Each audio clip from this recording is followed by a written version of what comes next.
ask you something. Do you procrastinate? Actually, let me rephrase that question.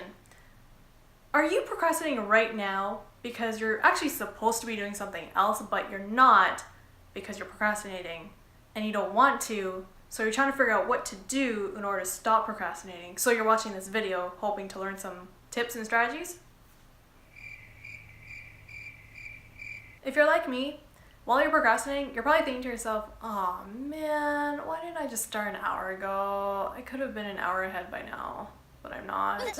Oh, why?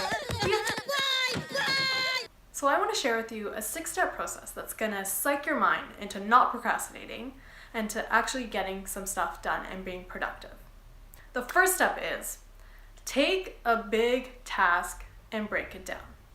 Basically what that does is it takes this overwhelming project and it makes it smaller and more conceivable in your mind, because you don't think of it as a big scary thing to do. Now you just think about it as maybe like a smaller list of to-dos, and that's a lot easier to tackle, which brings me to step 2.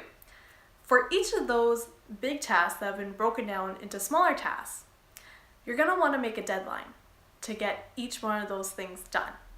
Because again, you can still procrastinate even if it's a small task. I mean, think about sleeping. How many of us go to bed thinking, yeah, I'm gonna go to bed?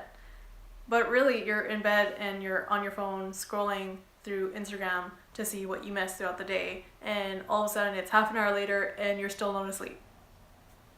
That's procrastinating from going to bed. So, I mean, you want to put a deadline to make sure that you reach those smaller tasks. Step 3. Basically, you want to hold yourself accountable to those smaller tasks and those deadlines that you want to reach. So what you can do to motivate you to keep on going is give yourself a reward after completing each small task. That also means you should probably give yourself some type of consequence for not reaching those deadlines as well. Maybe that means not going to that movie on Friday night that just opened up because you didn't reach your deadline. You'll reward yourself by watching that movie once you actually get it done. Now on to step 4. You're going to want to set a time limit for each task. Now this is different than actually setting a deadline. A deadline means there's a specific date that you need to get this done.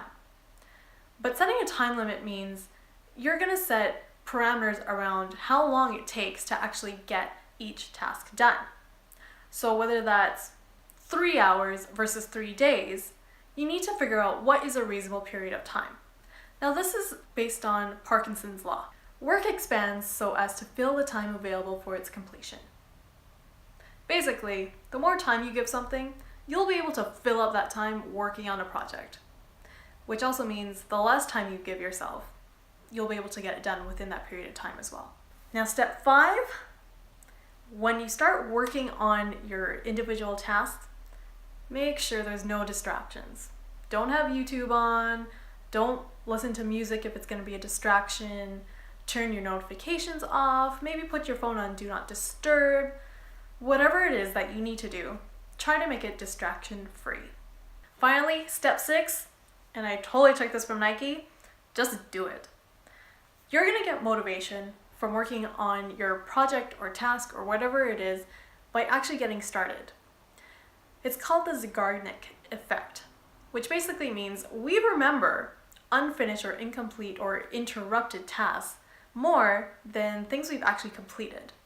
So by getting started, you're going to be thinking about whatever task that you need to complete, and it's going to give you more motivation to just keep on going and continue. Okay, so as a bonus, I want to share 2 things that I actually use on a daily basis, which are pretty simple but really effective. The first thing is I talk out loud, preferably not in front of other people, because I'm talking to myself.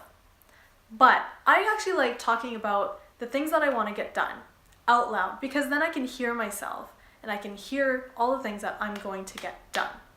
Instead of having it kind of going through my mind over and over and over again, by saying it out loud, it's like a declaration to the world or the universe. It means you're going to get it done.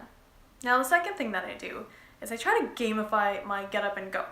It's so hard for me just to start doing whatever it is that I want to do. I say 3, 2, 1. And after I say 3, 2, 1, I just get up and I start doing whatever it is that I need to do.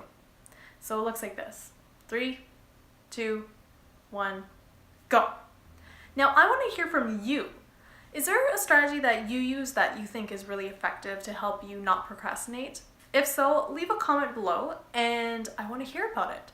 Thank you so much for watching. This is my first video and I'm so happy that I shared it with you. If you found it really valuable, great. And if you want to see more valuable videos, hit the like button for this one, share it with your friends, and subscribe so that you can stay connected with me and I can share with you all my tips